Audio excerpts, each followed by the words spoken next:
The scream tore through the open air like a warning the mountains themselves could not ignore, echoing across a sunlit cliffside where cruelty had just mistaken silence for weakness, and in that split second when her body tipped toward nothingness, fate began running toward her on 4 legs and 2 scarred boots.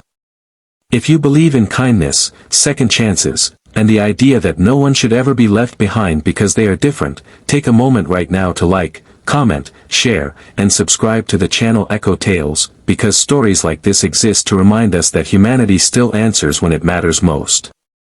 Her name was Maribel Sloan, and she had learned early in life how to live quietly in a loud world.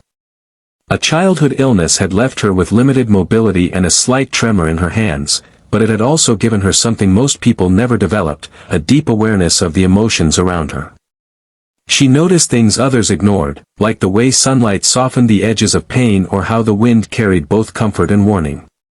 On that bright afternoon, she had taken her usual path along the public cliff trail, a place where daytime hikers passed and the ocean stretched endlessly below, because it was one of the few places where she felt small in a peaceful way rather than a broken one.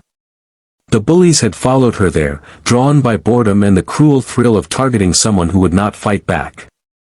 They mocked her slow steps, her careful balance, her silence, mistaking restraint for surrender. Maribel tried to move away, her heart pounding louder than the waves crashing far below, but the path narrowed and the laughter closed in.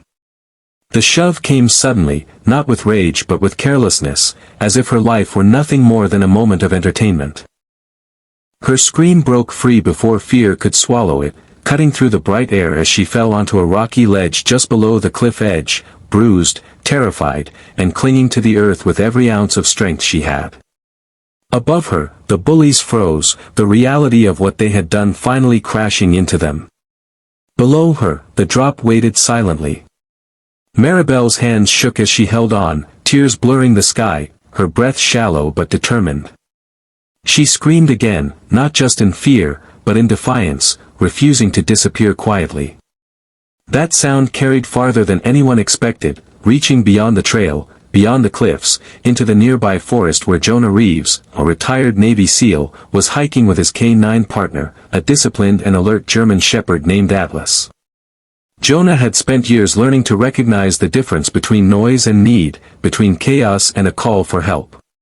When the scream reached him, his body reacted before his thoughts did, instincts forged through daylight rescues and long missions snapping into place. Atlas was already moving, ears sharp, muscles tense, tracking the direction of distress with unwavering focus. They ran together through brush and uneven ground, sunlight flashing between trees, the bond between man and dog clear in every synchronized movement. When Jonah reached the cliffside, the scene below him stopped his breath. He saw Maribel clinging to the ledge, her face pale but her eyes fierce with the will to survive. He moved with calm urgency, securing himself, guiding Atlas to the edge where the dog lay down and lowered his body, offering stability and presence. The bullies stood back, silent now, their earlier bravado replaced by fear and shame as they watched someone finally take responsibility for the danger they had created. The rescue unfolded under the clear light of day, every movement deliberate, every second heavy with consequence. Jonah spoke softly, not with commands but reassurance, anchoring Maribel's focus away from the drop below and toward the safety above. Atlas stayed perfectly still, a living bridge of courage, until Jonah was able to pull Maribel to solid ground. When she collapsed onto the trail, the earth beneath her felt unreal, like a promise she had almost lost. She cried then, not from pain alone, but from the overwhelming realization that she had been heard. Authorities arrived quickly, drawn by reports from hikers and the shaken confessions of the bullies themselves.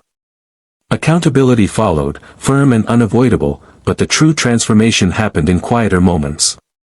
Maribel sat wrapped in a blanket, sunlight warming her face, Atlas resting nearby like a guardian carved from patience.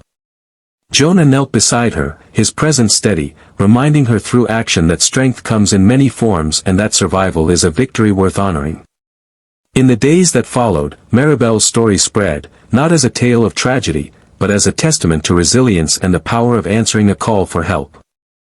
She received messages from strangers who saw themselves in her quiet courage, from families who spoke about teaching their children compassion instead of cruelty. Jonah returned to his routine, but something lingered in him too, a renewed belief that even after a life of service, there are moments that redefine purpose.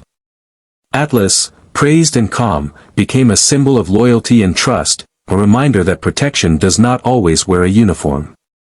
Just before the ending, take a moment to comment below and share your thoughts about standing up for the vulnerable and the courage it takes to answer a cry for help.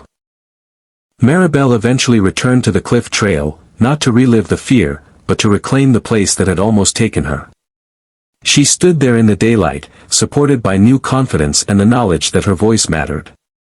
If this story touched your heart, moved you to tears, or reminded you that help can come from the most unexpected places, please engage with this video, because your support helps stories like this reach those who need hope the most. In the end, under the clear sky where her scream had once echoed in terror, Maribel Sloan learned that survival is not just about holding on, but about being heard, and sometimes, about the sound of footsteps and paws racing toward you when the world finally listens.